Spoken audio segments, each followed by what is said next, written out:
ఆంధ్ర రాష్ట్రం ఏర్పడి 10 సంవత్సరాలు అయిపోయింది. ఈ 10 సంవత్సరాలలో ఆంధ్ర రాష్ట్ర ప్రజల హక్కుల్లో ఏ ఒక్కటి కూడా అటు కేంద్ర ప్రభుత్వం కానీ ఇటు రాష్ట్ర ప్రభుత్వాలు కానీ ఆంధ్ర రాష్ట్ర ప్రజలకు ఒక్క హామీ కూడా నెరవేర్చుకోలేకపోయారు. ఇందులో అతి ముఖ్యమైన హామీ ప్రత్యేక హోదా. ఆ రోజుల్లోనే ఆంధ్ర రాష్ట్రానికి ఇచ్చిన హామీలన్నీ లెక్క వేస్తే 5 లక్షల కోట్లు విలువ చేసేవి. ఈరోజు మనకు ఏ ఒక్కటి నెరవేరలేదు కాబట్టి 5 లక్షల కోట్లు కాస్త కనీసం 12 లక్షల కోట్లు కానీ నుంచి 15 లక్షల కోట్ల వరకు విలువ ఉంటుంది. మరి అంత విలువ 15 లక్షల కోట్ల రూపాయలంటే సామాన్యమైన అమౌంట్ కాదు. మరి 15 లక్షల కోట్ల రూపాయలు విలువ చేసే ఆంధ్ర రాష్ట్ర ప్రజలకు ఇచ్చిన హామీలు ఈ ప్రభుత్వాలు తుంగలో తొక్కుతుంటే మరి ఏ మాత్రమైనా ఆంధ్ర రాష్ట్ర ప్రజలకు కనీసం పోరాడాలి, కొట్లాడాలి, సాధించాలి అనైనా ఈరోజు కనీసం ఆ మినిమం మోటివేషన్ కూడా లేదు అంటే అసలు అధికారపక్షమైన పాలకపక్షమైన ఈ అంశాలను ఎంతగా నీరుగార్చారో మనం అర్థం చేసుకోవాలి. ఈరోజు ఎక్కడైనా రాష్ట్రంలో ప్రత్యేక హోదా అన్న ఊసైనా ఉందా? మనం మాట్లాడుతున్నాం, కాంగ్రెస్ పార్టీ మాట్లాడుతుంది. మనం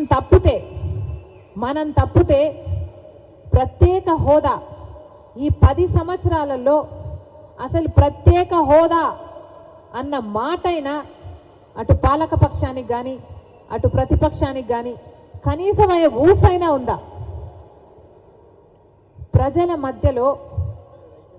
మధ్యలో కూడా అసలు ఈ పార్టీలు నాయకత్వంలో ఉన్న ఈ ఎమ్మెల్యేలు, ఈ ఎంపీలు, ప్రతిపక్షం కానివ్వండి పాలకపక్షం కానివ్వండి, ఈ ఎంపీలు, ఈ ఎమ్మెల్యేలు, ఈ నాయకులు అసలు మన హామీల గురించే మాట్లాడడం లేదు. కాబట్టి అసలు ప్రత్యేక హోదా కానీ మన హామీలలో ఏ ఒక్కటైనా కానీ అసలు ఊసే లేకుండా పోయింది. ఇది ఏం కర్మ అని అడుగుతున్నాం. ఆంధ్ర రాష్ట్రం ఏర్పడి 10 సంవత్సరాలు అయిపోయింది. 10 సంవత్సరాలలో ఏ ఒక్క హామీ కూడా మనకింకా అందుబాటులోకి రాలేదు. ఒక్క మాట కూడా నిలబెట్టుకోలేదు కేంద్ర రాష్ట్ర ప్రభుత్వాలు. అయినా కూడా అసలు చలనం లేకుండా ఈ నాయకులు అలాగే ఉన్నారు, ప్రజలను కూడా అలాగే తయారు చేస్తున్నారు. పాలకపక్షం ప్రతిపక్షం 2 పార్టీలు బీజేపీకి బానిసలయ్యాయి. వాళ్ళు బానిసలు కావడమే కాకుండా ఈరోజు ఆంధ్ర రాష్ట్ర ప్రజలందరినీ బీజేపీ పార్టీకి బానిసలు చేయాలని చూస్తున్నారు. వాస్తవం కాదా? మన రాష్ట్రంలో ఆంధ్ర రాష్ట్ర ప్రజలు ఒక్క సీటులోనైనా బీజేపీ పార్టీ ఎంపీని కానీ బీజేపీ పార్టీ ఎమ్మెల్యేని కానీ గెలిపించారా? ఆంధ్ర రాష్ట్రంలో ఒక్క బీజేపీ ఎంపీ లేడు, ఒక్క బీజేపీ ఎమ్మెల్యే లేడు. అయినా కూడా ఆంధ్ర రాష్ట్రంలో రాజ్యం ఏలుతున్నది బీజేపీ పార్టీ. కారణం మొదటి 5 సంవత్సరాలు చంద్రబాబు గారు ముఖ్యమంత్రిగా ఉన్నారు. ఆ 5 సంవత్సరాలలో చంద్రబాబు గారు బీజేపీకి బానిసగా పనిచేశారు. ఇప్పుడు 5 సంవత్సరాలు జగన్మోహన్ రెడ్డి గారు ముఖ్యమంత్రిగా ఉన్నారు. జగన్మోహన్ రెడ్డి గారు ఈ 5 సంవత్సరాలు అదే బీజేపీ పార్టీకి మళ్ళీ బానిసయ్యారు.